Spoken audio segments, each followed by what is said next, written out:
اصل عالم کی صورت کا اصل کیا چیز ہے، وہ عالم جو ارواح کو قبول کرتا ہے وہ کیا ہے؟ کہتے ہیں کہ وہ انسان کامل ہے. یعنی جب آپ کشف کریں گے تو کشف الہی کے نتیجے میں آپ کو اصل صور عالم کی معرفت، اور وہ اصل صور عالم کیا ہے؟ وہ انسان کامل ہے، وہ انسان ہے، یا جسے انسان کامل بھی کہتے ہیں. تو آپ فرماتے ہیں کہ ایک بات یہاں پہ وہ کرتے ہیں کیسری صاحب، وہ بھی میں آپ کو بتایا، کیونکہ جہاں پہ فرماتے ہیں سبحانک لا علم لنا الا ما علمتنا انک انت العلیم الحکیم، یہ قرآن میں ہے کہ ہمیں لا علم لنا، علم نہیں ہے، اگرچہ فرشتوں کے بارے میں ہے یہ بات، جو کچھ آپ نے یعنی جو کچھ تعلیم دیا ہے، کشف کے ذریعے سے آپ کو تعلیم دیا گیا ہے، اسی کے نتیجے میں ہی آپ کو عقلی علم کیا ہے حاصل ہوتا ہے. یہ ایک بات وہ کر رہے ہیں جو ہے نا وہ. تو فرماتے ہیں کہ کشف الہی سے انہوں نے کشف الہی کی بات کہہ کر خارج کر دیا وہ جو صورتیں ہیں، یا کشف ملکی ہے یا جنی ہے، یا کو آپ کے انسان کو خیالات آتے ہیں، یہ ساری کی ساری چیزیں جب کشف الہی کہتے ہیں تو یہ ساری کی ساری چیزیں اوہام ہیں، شبہات ہیں، یہ ساری کی ساری ختم ہو جاتی ہیں. تو فرماتے ہیں کہ جس کے اندر اتنی یہ ساری چیزیں ہیں کہ کشف الہی سے آپ کو سمجھ میں آ جاتا ہے کہ اصل صور عالم کیا ہے، تو فرماتے ہیں فَسُمِّيَ هَذَا الْمَذْكُورُ إِنسَانًا، یہ جو جس کو ہم نے ذکر کیا ہے یہ وہی انسان ہے. فَسُمِّيَ هَذَا الْمَذْكُورُ، اس مذکور کو نام دیا گیا انسان کا، خلیفہ کا نام دیا گیا ہے. فَأَمَّا إِنسَانِيَّتُهُ فَلِعُمُومِ نَشْأَتِهِ وَحَسْرِهِ الْعَقَائِدِ كُلِّهَا. انسان کو انسان کیوں کہا گیا ہے؟ چونکہ انسان انس سے ہے. انس سے یہ ہے کہ چونکہ سارے عوالم میں موجود ہے اور پورے کا پورا عالم اس کے اندر ہے، تو لہذا تمام کے تمام حقائق عالم میں محصور، اس کے اندر محصور ہیں. جب محصور ہیں تو یہ انس ہو گیا، یہیں سے انسان بن گیا. انسان انس سے ہے، اور انس کا مطلب یہ ہے کہ تمام حقائق عالم اس کے اندر موجود ہے، تو پورے کے پورے عالم اور انسان کا آپس میں انس کی وجہ سے انسان کہا گیا ہے. فرماتے ہیں کہ فَهُوَ لِلْحَقِّ بِمَنْزِلَةِ انسان العین من العین. یہ انسان جو ہے نا، اب اس کی نسبت ابھی جو بات کر رہے ہیں کہ انسان یہی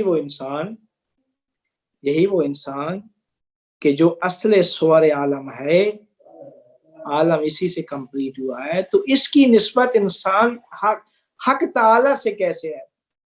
پھر اس کے بعد بیان کریں گے کہ اس کی نسبت عالم سے کیسے ہے.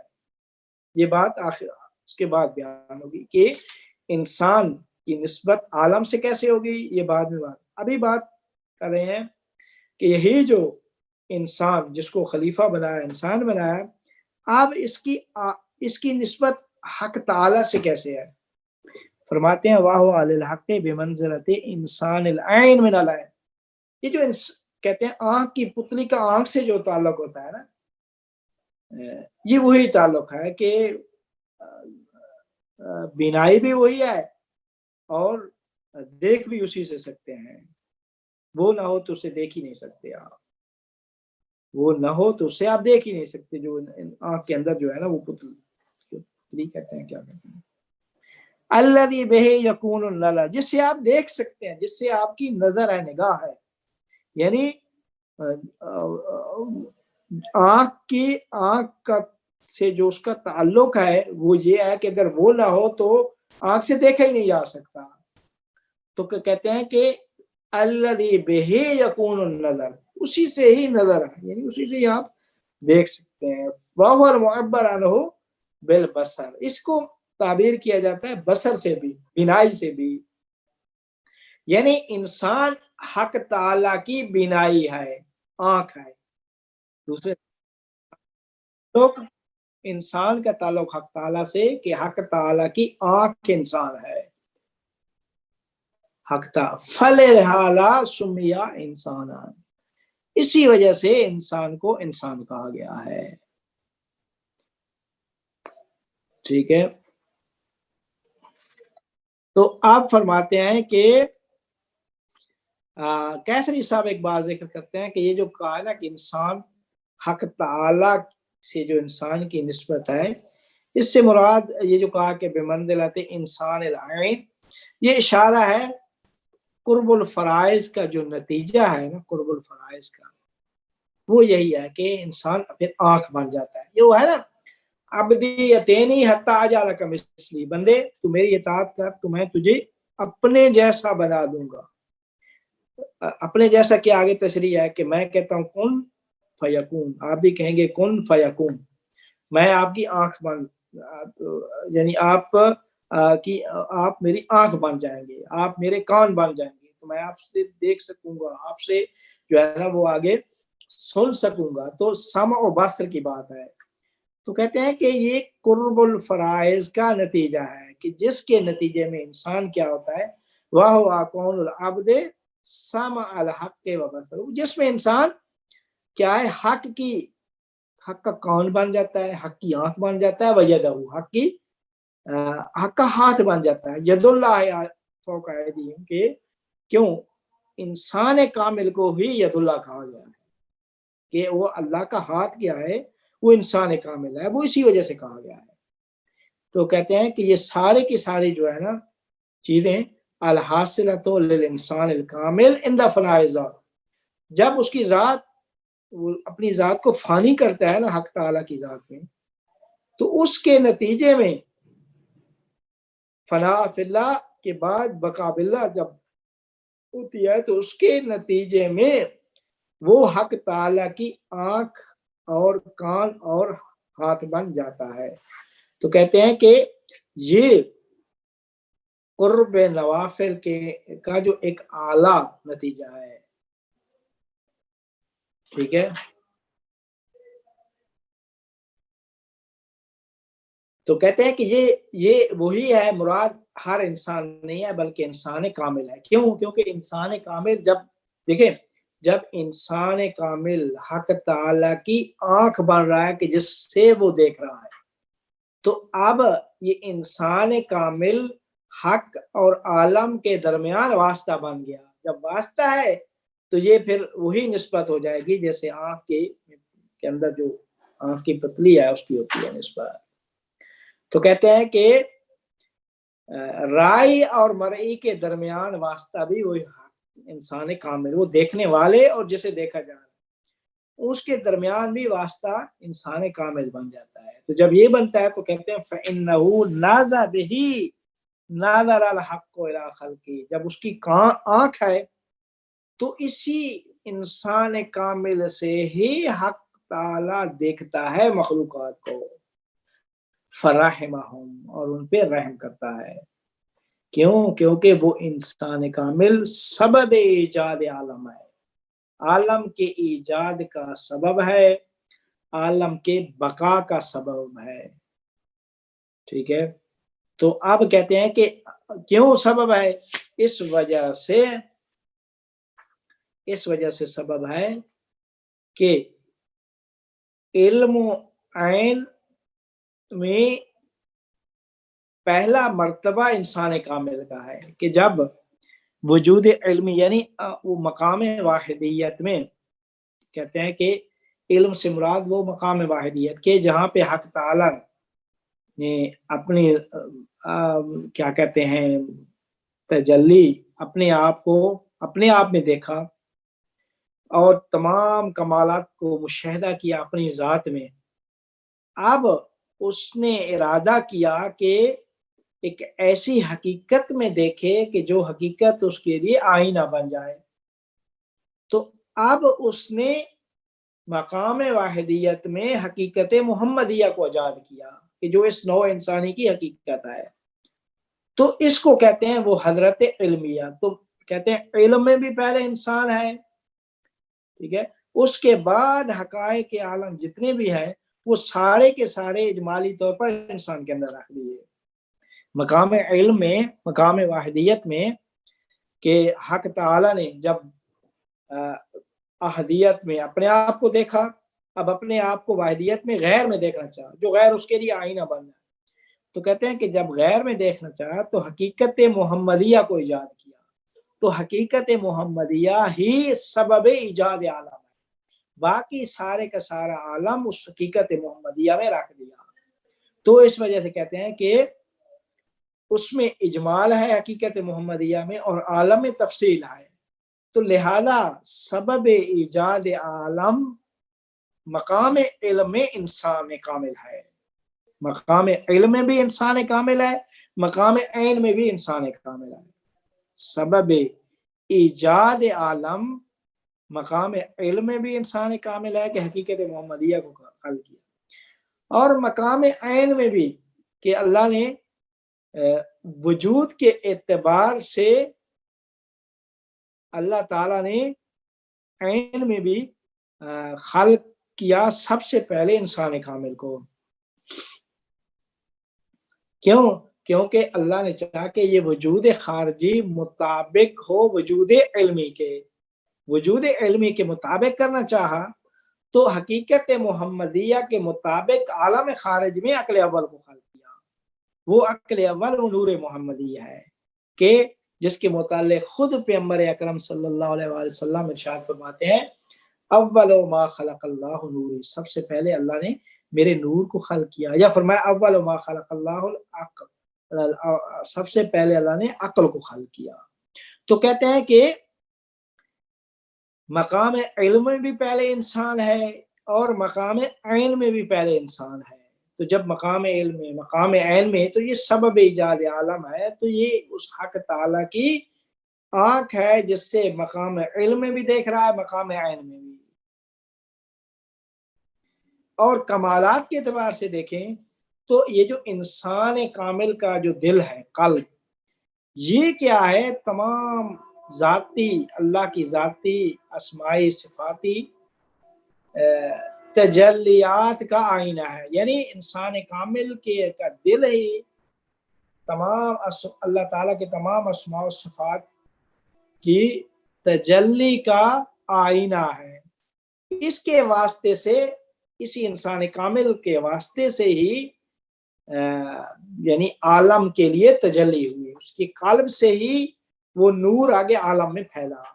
انسان کامل کے دل کے میں جو نور تھا، وہ جو تجلی تھی اسماء و صفات الہیہ کی، وہاں سے تجلی آگے پھر عالم کے لیے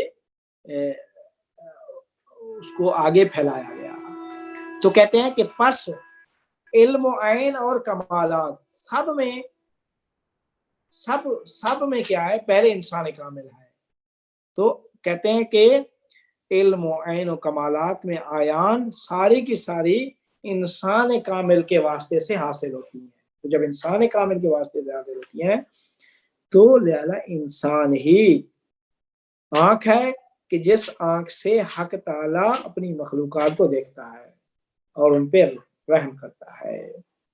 تو فرماتے ہیں کہ یہی فرمایا کہ جب انسان مقصد اولی انسان ہے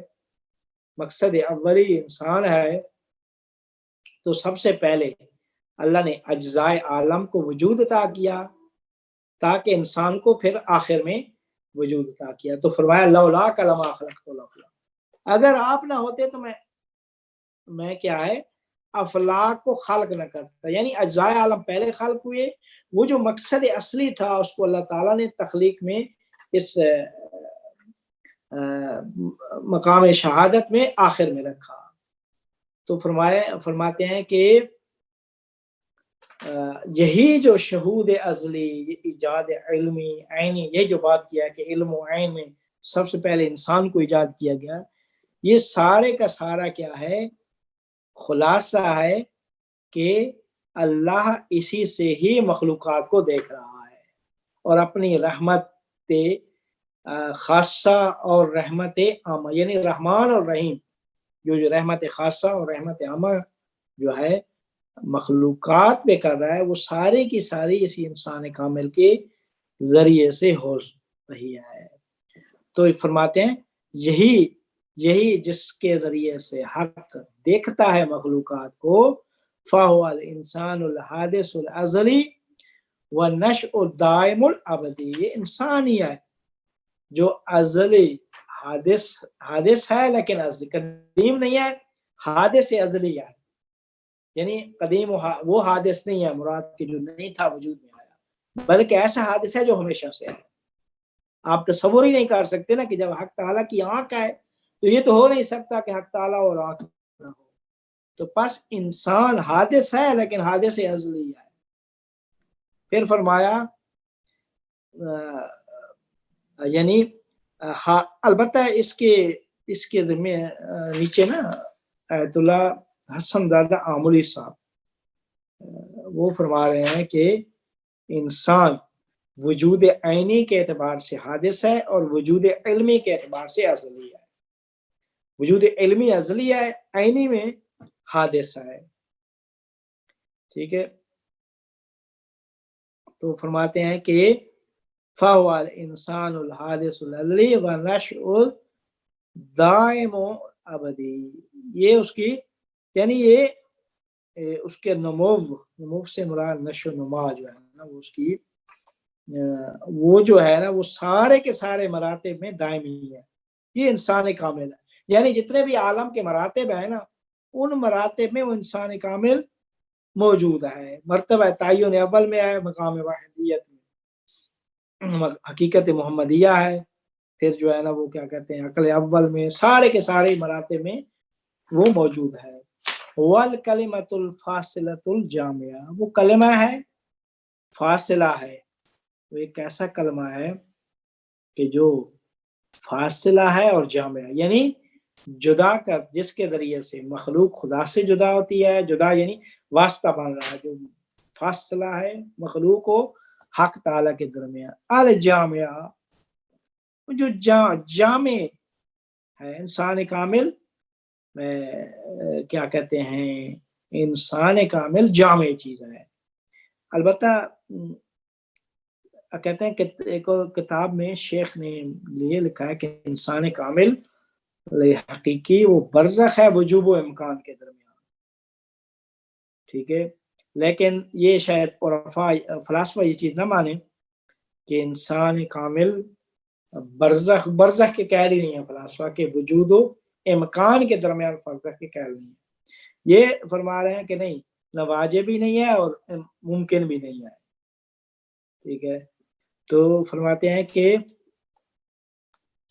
یہ وہ اب جو ہے نا یہیں سے اسی عبارت سے آگے جو اس میں بڑی تفصیل دی ہے، البتہ وہ ساری کی ساری اصطلاحیں ہیں فلاسفہ کی، لیکن میں نے آپ کے سامنے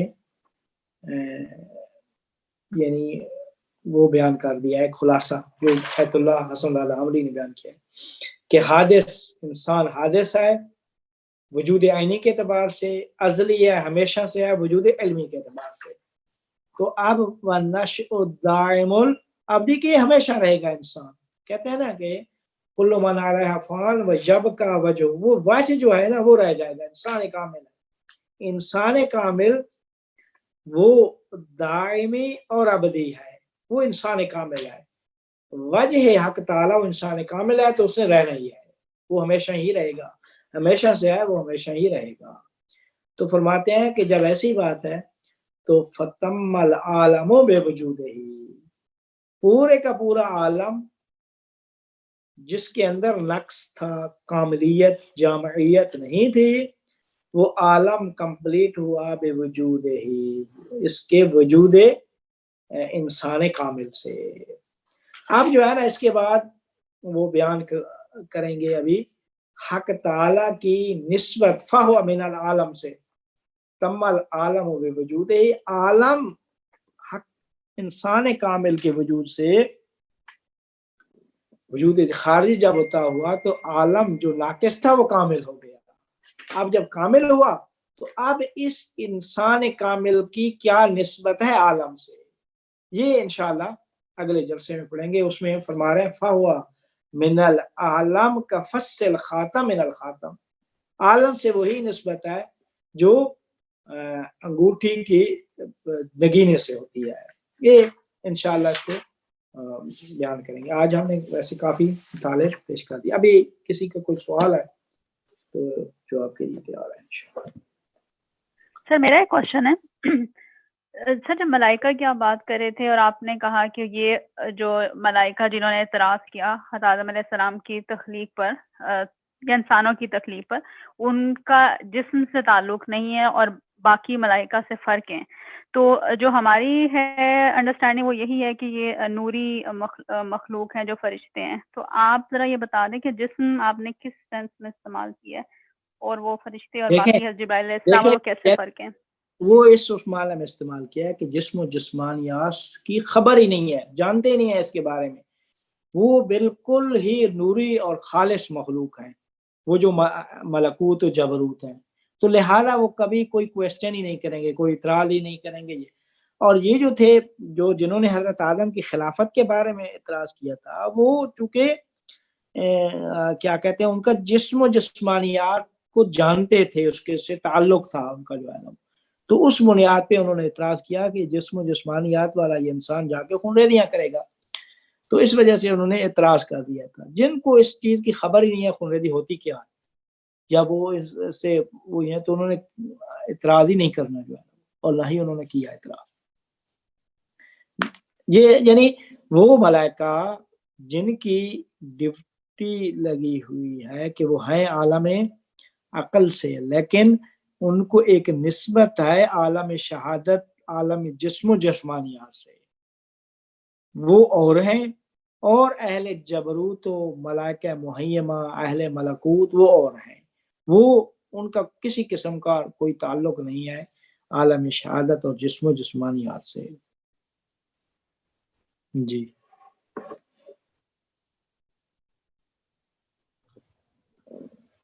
اگر دو چیزیں، ایک جو انسان اور سر ان کو علم بھی نہیں ہے، یعنی ان کو انسانوں کے وجود کا علم ہے نہیں، وہ جانتے ہی نہیں ہے، کیسے علم ہوگا؟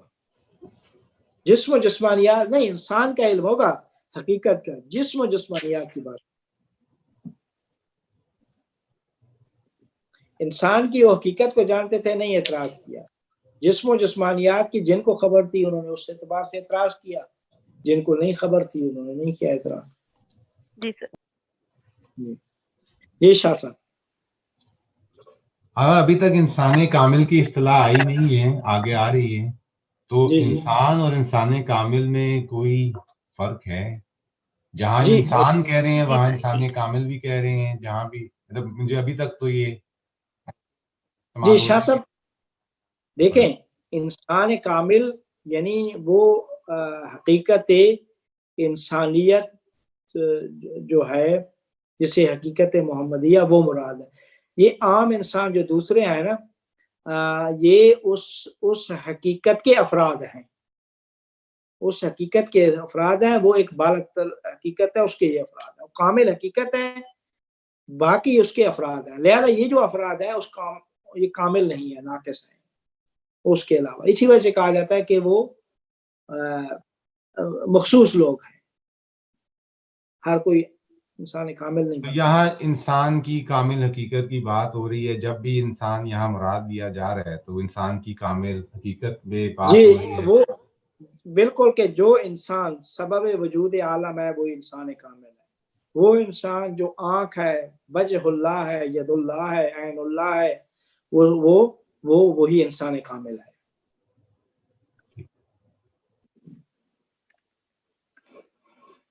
آغا یہ ایک سوال تھا کہ کشف جو ہے وہ عقل کے ساتھ شامل ہے یا قلب کے ساتھ، یا عقل کے ساتھ اگر شامل ہے تو کیسے ہوتا ہے؟ کشف کا تعلق قلب سے ہے، دل سے، قلب سے، روح، نفس ناطقہ. اس کے ساتھ عقل اور کا علم کہاں تک شامل ہوتا ہے جو عقل کہہ رہی ہے اس میں کشف؟ عقل جو منور ہوتی ہے نور قلب سے، تو اس وقت جو ہے وہ ایک حقیقت تک پہنچ جاتی ہے. لیکن اگر وہ نور قلب سے، وہ جو قلب میں نور آیا کشف کے ذریعے سے، وہ اگر نہ ہو تو پھر کیا کہتے ہیں، وہ عقل کیا ہے، وہ آپ کو حقیقت تک نہیں پہنچاتی. وہ وہی عقل ہے کہ جو خالص وہ جو مشاع کی ہے، فلاسفہ مشاع کی عقل جسے کہ جس کی مذمت خود ملا صدرہ نے بھی کیا ہے، کیا کہتے ہیں، اسفار کے مقدمے میں، یا اور لوگ بھی کرتے آئے ہیں. وہ وہی ہے کہ جو نور الہی سے منور نہ ہو. وہ عقل جو نور الہی سے منور ہوگی تو وہ حقیقت کا ادراک کر سکے گی. یہ ایک جی علی حیدر آپ پوچھیں. شکریہ، بس میں کہہ رہا تھا بہت بہت شکریہ اس وضاحت کا، شکریہ. اگر یہ ایک لائن پیچھے گزری ہے اس کو میں چاہتا تھا کہ دوبارہ بتائیں. وہ فکانت الملائکۃ لہو کالقوا الروحانیہ والحسیہ التی. تو بات یہ تھی کہ انسان اور یہاں لہو میرا خیال ہے انسان کی طرف پلٹ رہا ہے. الملائکۃ لہو کل لہو عالم کی طرف. عالم کے لیے مانند قوا ہے روحانیہ اور حسیہ. اچھا، جو انہوں نے جو ترجمہ کیا ہے وہ آدم کے لیے بنا دیا ہے، کیونکہ ہو کو آدم کی طرف پلٹا ہے. انہوں نے کہا پس آدم کے لیے فرشتے نشاط انسانی میں خود روحانی اور حسی قوتوں کی مانند ہوئے. کیا ترجمہ انہوں نے کیا وہ بریکٹ میں لکھا ہے پس آدم کے لیے فرشتے نشاط انسانی میں موجود روحانی اور حسی قوتوں کی مانند ہوئے. خیر اگر عالم کا بھی دیکھا جائے تو پھر یہ نہیں ہم کہہ رہے کہ فرشتے جو ہیں وہ بھی انسان کامل کی قوتیں ہیں. اگر وہ عالم کبیر کی قوتیں ہیں تو وہ انسان کامل کی قوتیں ہیں. فرشتے جو ہیں انسان کامل کی قوتیں بنتے ہیں، روحانی اور جی بالکل قوہ بنے گے، لیکن وہ ایسی قوہ کے جو ان کی خادم ہوں گی جو ہے نا. جی. تو اس کی کوئی مثال ملتی ہے یا کوئی واقعات ہیں یا کچھ جس میں یہ چیز سامنے آتی ہے کہ فرشتے جو ہیں وہ انسان کامل کی قوتوں میں سے ایک ہیں؟ انسان کا اس کی تو پھر دیکھیں جی. اس کی تو بہت ساری احادیث میں چیزیں، ویسے دیکھا جائے تو بہت ساری چیزیں بیان ہوئی ہیں کہ انسان کامل کو جو بھی علم ہوتا ہے اس عالم میں، یا مثلا جو ہے نا وہ کیا کہتے ہیں، انسان کامل کافی سارے امور انجام دیتا ہے. یا خود انسان کا آپ حضرت امام حسین علیہ السلام کے بارے میں دیکھیں کہ مرد کے مبارک دینے کے لیے آئے فرشتے جو ہے نا وہ سارے کا سارا، تو وہ ایک پیغمبر بھی انسان کامل، ان کی خدمت میں آئے، خدمت کی، پوچھا یہ مبارک، یہ سارے بہت سارے ہر نبی کے ساتھ یہ واقعات ہیں. ہر نبی ولی رسولوں بی بی فاطمہ الزہرا کے بارے میں ملتے ہیں، بہت ساری چیزیں ملتی ہیں، تاریخ میں بھی ہیں، حدیث میں بھی ہیں. السلام علیکم حامد صاحب. رضوان صاحب مجھے سوال کرنے کی اجازت ہے ابھی؟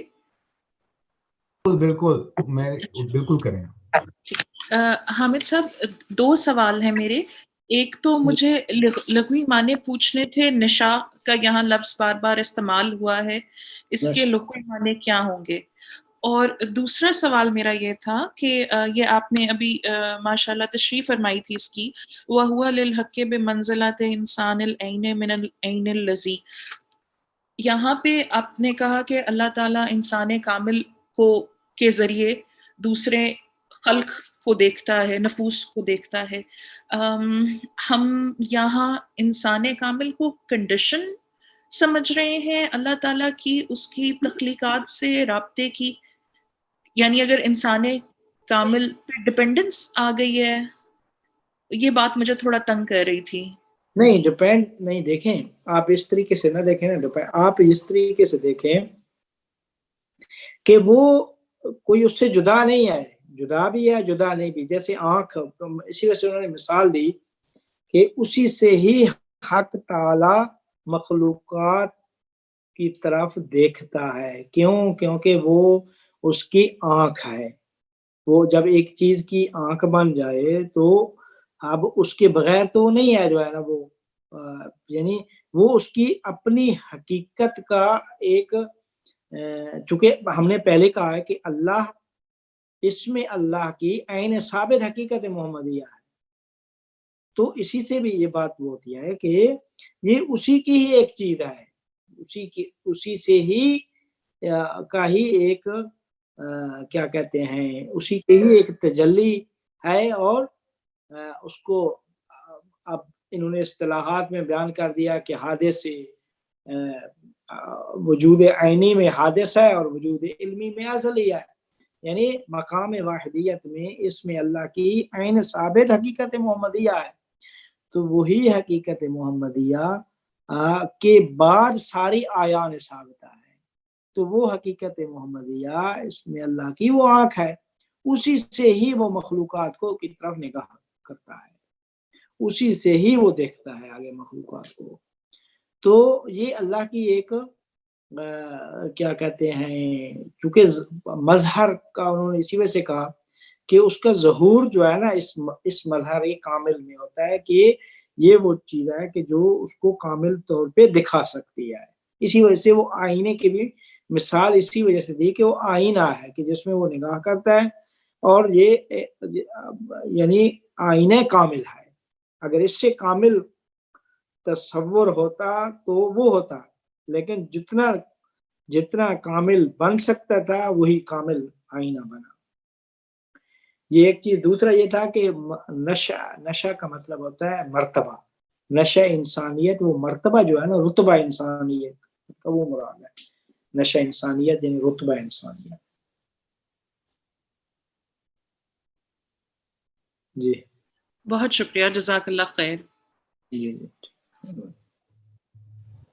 اگر مجھے اجازت، اگر اور سوال ہے تو ٹھیک ہے جی، بہت مہربانی، بہت بہت اللہ آپ کو میری ساری بیک گراؤنڈ بتائی۔ شکریہ، خدا حافظ۔ اچھا جی، خدا حافظ۔ آج تو عباس صاحب بولے نہیں ہیں ویسے۔